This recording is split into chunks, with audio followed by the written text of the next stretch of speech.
If you clicked on this video because you're a Fortnite fan, it's probably not for you. Go on, you can move along now. It's okay, I'll wait right here while you go off somewhere else. Are you gone now? If you came here because you're a fan of absolutely awesome looking toys, you are in the right place, so let's get on with this video. Today we are going to be taking a look at this ridiculously cool looking Fortnite Ragnarok figure. So I know absolutely nothing about Fortnite. I've played it like twice, I died over and over again, and I never played it again because I can't take losing. But this figure came up on like Zavvi or somewhere for about £5 with free shipping, and it looks absolutely awesome. It looks super metal. So I wanted to open it up, play around with it, and see how cool it really is, right?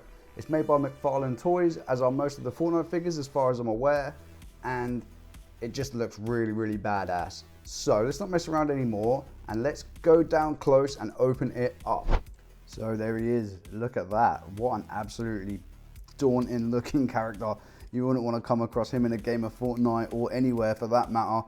He's really big, really, really chunky. Just to give you guys a bit of an idea of the scale, there he is next to a Black Series Mando, and there he is next to an Origin Skeletor, which I'm assuming between those two, you guys will be familiar with one of those figures to be able to just gauge how tall and daunting and absolutely massive this guy is. Let's quickly have a look at what comes in the package with him. Something that McFarlane does with like loads, if not all of their figures, is provide a stand with it, which is something that I absolutely wish more companies would do. We probably, as figure collectors, spend a lot of money on action figure stands for various different lines. They come with this round disc. It's quite big, but it's a nice little display piece, and it's really cool just to have that included in the box.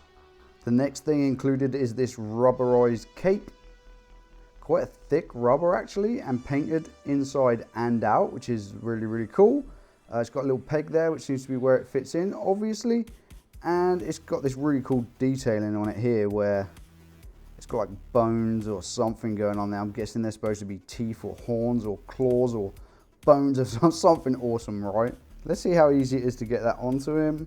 The peg's quite long, which is handy, and it's not easy to get in at all. Okay, it takes a really good shove to get it in, but once it's in there, right? It's not coming out at all, which is really good. It looks a little bit small for him though, right? I was expecting to be able to see more of the cape from in front of him, right? From the back, it just looks, this, I guess we know why they include a stand now. But yeah, the cape just looks a little bit small for such a big, giant, crazy looking character. Anyway, other accessories that it comes with are, it comes with this really cool looking shotgun, like double barrel, mad, crazy wood shotgun with some really cool detail on there, you know. It's got like the wood grain on it. It's got little painted silver aspects on it there as well, which look really cool. Basically all around a really cool looking weapon and amazing detail on it, and a sort of different color black on the actual trigger area to the sort of gunmetal gray that's on the actual barrels. Makes them look like they're made of a different material. It is a little bit wonky, like the handle of it is kind of going off to one side to the right there, but a really cool looking weapon. And finally, another wonky thing, which you can see is turning off again to the right there, is this ridiculous looking axe. It's got, again, crazy detail, different coloration on the sort of brown coloring on the strapping on there. And then it's got this really awesome looking like clear, transparent, translucent blue on the top there, which looks all like icy and fiery and absolutely cool looking. A really awesome looking weapon, metallic silver on here, which is like really, really shiny, way more shiny than it even looks on camera, to be honest. But like I say, it's a bit bent. For an accessory coming straight out of the box, it's a little bit disappointing, right? I expect this on old vintage toys when you find like a bent Donatello staff and a vintage TMNT toy or something, but straight out of the box, surely they could have done better. So onto the big boy himself, and he is just really, really awesome looking. Again, it carries on that same translucent blue onto some of these parts around his neck area. I'm not sure if it's supposed to be hair or fur or something on there, but it looks cool. I don't care what it is, it looks awesome. It's a beard, I guess, with little braids on it and super close-up details. we've got this cool skull head, which is really limited in its range of motion. It doesn't really turn at all, and it feels like if I turn it too much, it will just break.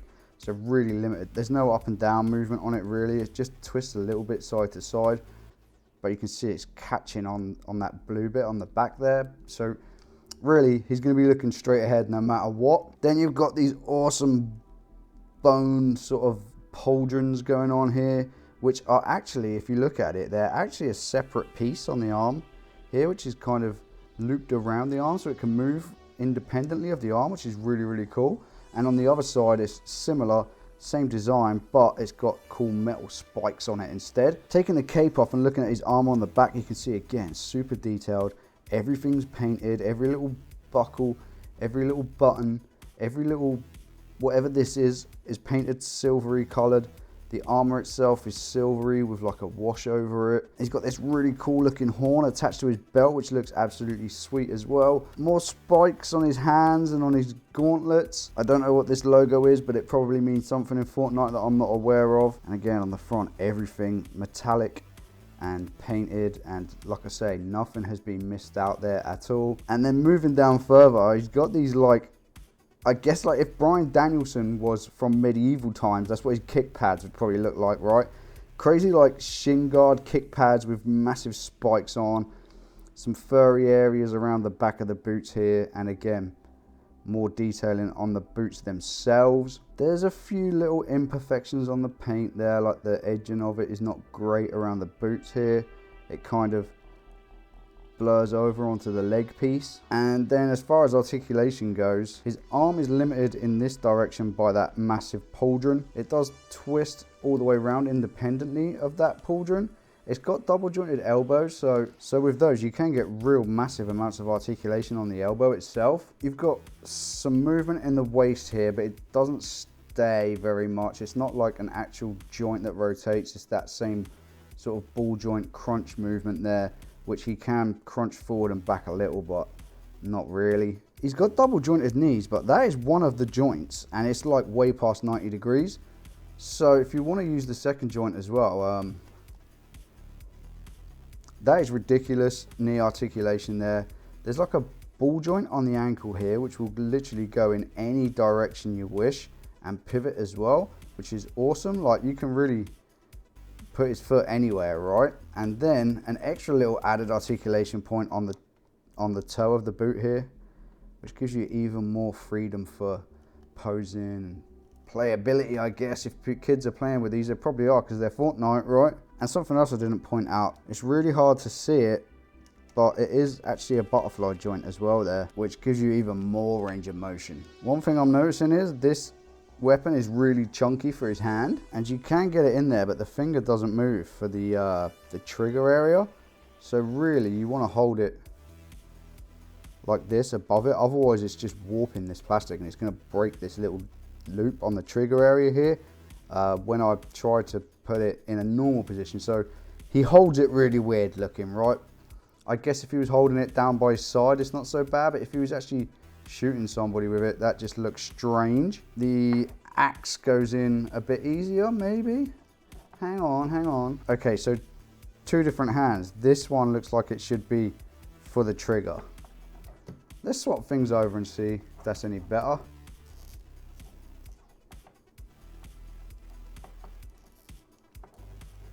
Not really. The finger still doesn't fit inside there properly. If you look at it from this side, he kind of holds it a little bit better, but he holds it at a really weird angle and it just doesn't look right. It looks odd. When we used to like Black Series figures and stuff, holding weapons like this, you know, the finger goes right into that trigger area. This kind of setup is a bit of a letdown, right? It's just weird. Oh, and by the way, it is hinged up and down on the wrist here in the right direction for a weapon holding hand, which is another little bonus on the articulation side of things. See if we can get this into his hand now. Yes, we can. That goes in much easier and looks much more normal, and that is meant to be there, right? And there he is, complete with all of his accessories and his cape and everything on.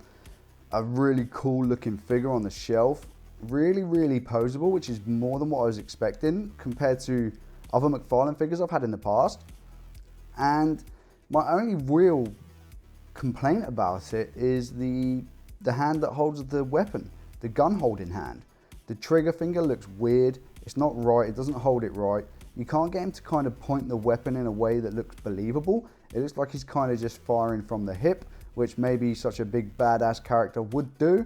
However, it just looks odd. It doesn't look right, and I don't like it at all. It feels like a real effort to actually put it into his hand in the first place, and when you do, it just looks weird and doesn't look right. So there it is, guys, my first Fortnite figure, and I don't know if I'll buy any more. This one just looked really awesome, right? And I thought it'd be something different to open on the channel.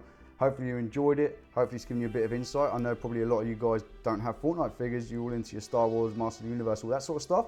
But it was a really cool looking figure. I want to check it out. What do you think? Let me know in the comments. And if this one wasn't quite for you, why not take a look at another one of my action figure videos up here right now.